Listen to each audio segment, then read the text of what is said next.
साहस सरोकार।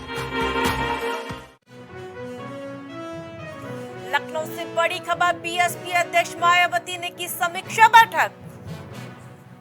वरिष्ठ नेताओं के साथ मायावती ने बैठक की है। संगठन को मजबूत करने के निर्देश दिए। जहां मायावती ने बसपा सुप्रीमो यानी कि मायावती ने बैठक बुलाई थी, महाराष्ट्र के पदाधिकारियों के साथ समीक्षा बैठक की है। लोकसभा चुनाव को लेकर बीएसपी ने तैयारी तेज की। आम चुनाव के लिए विशेष तैयारियों में भी जुटी।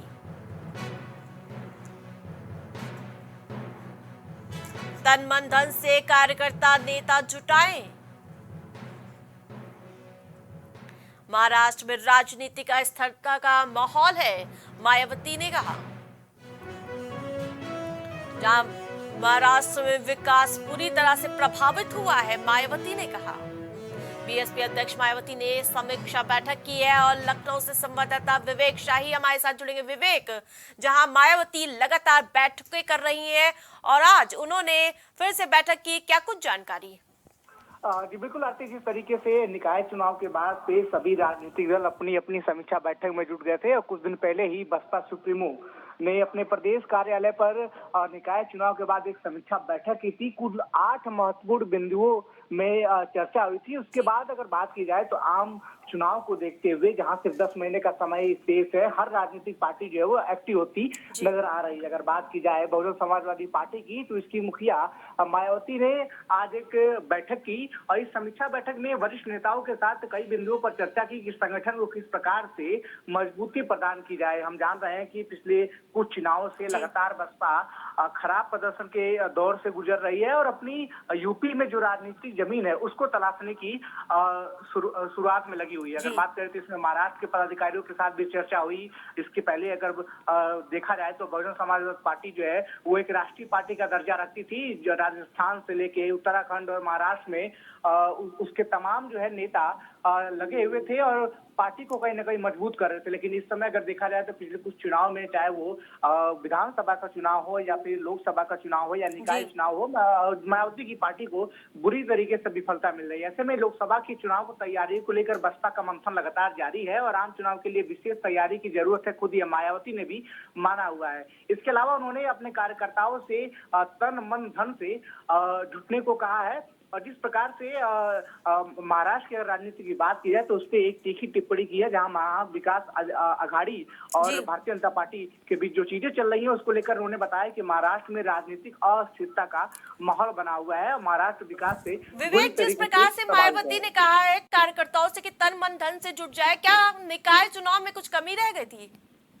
जी बिल्कुल, जिस तरीके से समीक्षा बैठक की गई थी तो सबसे पहले बसपा सुप्रीमो ने कार्यकर्ताओं के अलावा जो वोटर्स हैं जिन्होंने विश्वास दिखाया था और बसपा को वोट किया था निकाय चुनाव में, उनका शुक्रिया अदा किया था और सभी अपने कार्यकर्ताओं से, पूरे 75 जिलों के जिलाध्यक्ष आए थे, 18 मंडलों के मंडल अध्यक्ष आए थे, नेशनल कोऑर्डिनेटर भी आए थे, उनसे बाकायदा मंथन की कुल 8 बिंदुओं पे चर्चा किए।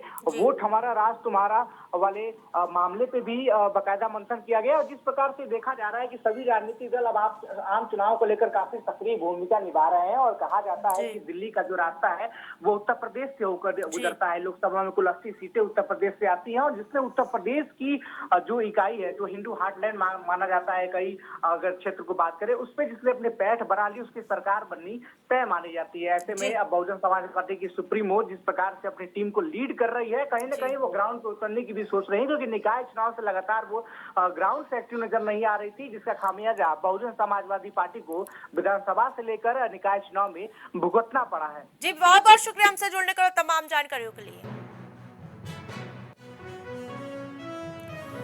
मौलाना राबे हसनी नदवी की याद में नेशनल कॉन्फ्रेंस का आयोजन होगा। लखनऊ से बड़ी खबर आपको बता रहे हैं, नेशनल कॉन्फ्रेंस में जुटेगी देश की कई हस्तियां। मौलाना नदवी की जिंदगी पर चर्चा होगी। All India Muslim personal law board के अध्यक्ष थे मौलाना। 28 मई को आयोजित होगी लखनऊ में कॉन्फ्रेंस। लखनऊ से आपको बड़ी खबर बता रहे हैं। मौलाना की याद में ओल्ड एज होम का भी शिलान्यास होगा। मौलाना फरंगी मैली के यानी कि इस्लामिक सेंटर में प्रेस कॉन्फ्रेंस का आयोजन कर इस बात की जानकारी दी। इस मौके पर नबी बिलाल नुरानी भी प्रेस कॉन्फ्रेंस में मौजूद रहे। वह इस खबर पर लखनऊ से संवाददाता विभांशु मणि त्रिपाठी हमारे साथ जुड़ेंगे। विभांशु, मौलाना राबे हसनी नदवी की याद में नेशनल कॉन्फ्रेंस का आयोजन हो रहा है, क्या कुछ जानकारी? जी आरती, आपको बता दें कि मौलाना रबे हसन नदवी की याद में नेशनल कॉन्फ्रेंस की कहीं ना कहीं एक बैठक हो रही है। इस बैठक में कई हस्तियों को बुलाया जा रहा है जो इस बोर्ड से जुड़े हुए हैं। आपको बता दें कि मौलाना की याद में कहीं ना कहीं ओल्ड एज होम खोलने की भी बात कही गई है आज की प्रेस कॉन्फ्रेंस में। और बात करें तो इस्लामिक सेंटर ऑफ इंडिया पे ये प्रेस कॉन्फ्रेंस की गई है और मौलाना फिरंगी महली के द्वारा अध्यक्षता में ये प्रेस कॉन्फ्रेंस की गई है। इसमें साफ तौर से कहीं ना कहीं बात करें तो मौलाना राबे हसनी के नदवी के तमाम जो उनके समाज के अंदर में काम है, उनको समाज में जो उनके द्वारा बेहतरी लाने के लगातार कई प्रयास किए गए हैं, उनको याद किया गया और उनके बताए गए रास्तों पे चलने की बात कही गई। साथ ही आपको बता दें कि उनके इस आज कहीं ना कहीं उनको याद करते हुए तमाम all India Muslim personal law board के तमाम जो सदस्य हैं वो भी मौजूद रहे हैं। आपको बता दें कि मौलाना राबे हसनी नदवी कहीं ना कहीं all India Muslim personal law board के अध्यक्ष पद पर रहे हैं एक लंबे अरसे तक और उनके द्वारा कई उत्कृष्ट काम किए गए हैं जिसके उनके इंतकाल के बाद अब उनके सहयोगी कहीं ना कहीं उनको याद करके उसके बताए गए रास्तों पर चलते हुए बात करते हुए जी, बहुत बहुत शुक्रिया हमसे जुड़ने के लिए तमाम जानकारी को। हमीरपुर से बड़ी खबर, अवैध अतिक्रमण पर चला जिला प्रशासन का बुलडोजर। जिला प्रशासन ने अतिक्रमण के खिलाफ चलाया विशेष अभियान। बुलडोजर के जरिए हटाया गया सुभाष बाजार का अतिक्रमण। अतिक्रमण के खिलाफ ताबड़तोड़ कार्रवाई जारी है। जहां जेसीबी मशीन से चलाया गया अवैध अतिक्रमण पर बुलडोजर, एसडीएम सदर और सीओ सदर के नेतृत्व में कार्रवाई की गई। सदर कोतवाली क्षेत्र के सुभाष बाजार का ये पूरा मामला बताया जा रहा है। अवैध अतिक्रमण पर लगातार जिला प्रशासन एक्शन मोड में नजर आ रहा है। जहां एक बार फिर से बुलडोजर की कार्रवाई की गई। जिला प्रशासन ने अतिक्रमण के खिलाफ विशेष अभियान चलाया। बुलडोजर के जरिए हटाया गया सुभाष बाजार का अतिक्रमण। कानपुर से बड़ी खबर, बुजुर्ग महिला पर रंगदारी मांगने में एफआईआर दर्ज की गई। कल्याणपुर पुलिस ने दर्ज की एफआईआर। चलने फिरने को मोहताज है बुजुर्ग महिला, यानी कि बुजुर्ग महिला ने बताया कि वो चलने फिरने में मोहताज है, उसके बावजूद उन पर पुलिस ने एफआईआर दर्ज कर दी है। बुजुर्ग महिला चलाती है वसूली गैंग, पुलिस ने आरोप लगाया है। बुजुर्ग महिला ने लगाई मदद की गुहार। पुलिस कमिश्नर कार्यालय पहुंची बुजुर्ग महिला। तस्वीर में आप देख सकते हैं बुजुर्ग महिला पर जब एफआईआर हुई तो वो न्याय की गुहार लगाने पहुंचे। इस खबर पर कानपुर से संवाददाता अनिल हमारे साथ जुड़ेंगे। अनिल, जहां बुजुर्ग महिला टीवी स्क्रीन पर साफ तौर पर दिख रही है, जो चलने और देख सकने में भी मोहताज नहीं है, उसके बावजूद पुलिस प्रशासन की इतनी बड़ी लापरवाही सामने आई है। जी बिल्कुल, मैं बता दूं कि कल्याणपुर थाना क्षेत्र का मामला है और कहीं ना कहीं महिला को देख सकते हैं जिसकी उम्र लगभग 100 साल बताई जा रही है और उस महिला पे रंगदारी का मामला दर्ज एफआईआर दर्ज की गई। ये कितनी सोचने वाली बात है कि पुलिस ने एक 100 साल की बुजुर्ग महिला के ऊपर जो देखने और चलने को मोहताज है उसके ऊपर इतनी बड़ी मुकदमा लिखा गया है। हालांकि अभी जब जेसीपी से इस संबंध में बात हुई है तो उन्होंने कहा है कि देखना तो उस महिला का नाम हटा दिया गया है और आगे की विधिक कार्रवाई की जा रही है। तो कहीं ना कहीं बहुत बड़ी सोचने वाली बात होती है कि आखिरकार एफआईआर लिख जाती है। एफआईआर लिखने के बाद में चीजें जब सामने आती है तो कहीं ना कहीं बेचारी एक बुजुर्ग महिला जो कि चलने को मोहताज है वो था कमिश्नर के पास जब जाती है तो कहीं ना कहीं कमिश्नर सबसे बड़ा आश्वासन मिलता है और आश्वासन के बाद में इनका नाम हटाया जाता है। तो बड़ी सोचने वाली बात होती है कि आज कानपुर के अंदर डीजीपी भी है और डीजीपी के साथ में बड़े बड़े आला अधिकारी हैं और इस तरीके से महिला के ऊपर एक बुजुर्ग महिला के बीच से परेशान हो रहे तो कहीं ना कहीं जो छोटे अधिकारी हैं या तो थाने लेवल के या चौकी इंचार्ज टाइप में लोग, इस तरीके के लोग कहीं ना कहीं बड़ी सोच रखनी चाहिए कि एक मुकदमा लिखने से पहले बिल्कुल सही तरीके से विवेचना के बाद कार्रवाई करनी चाहिए। जी, बहुत बहुत शुक्रिया हमसे जुड़ने के लिए और तमाम जानकारियों के लिए।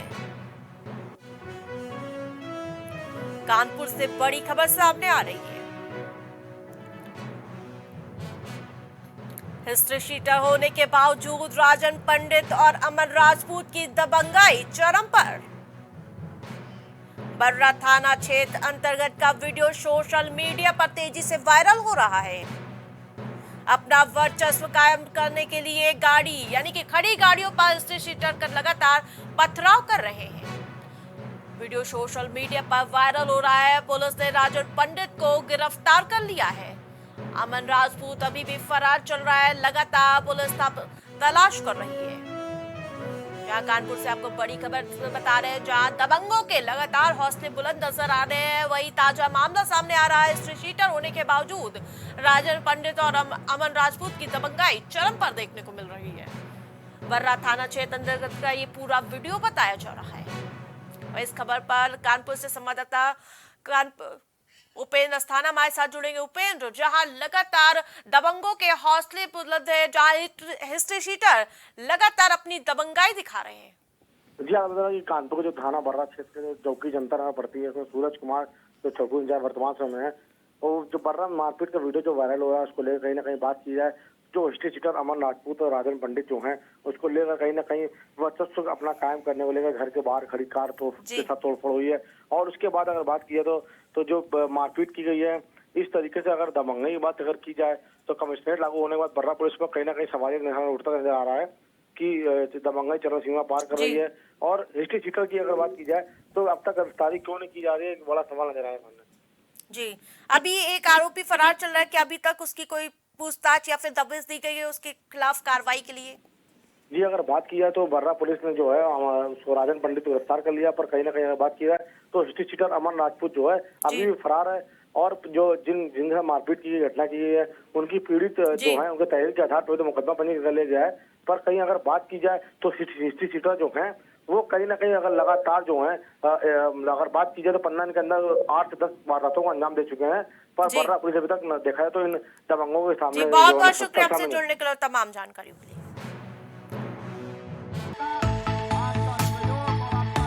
कुछ भाव पुष्प।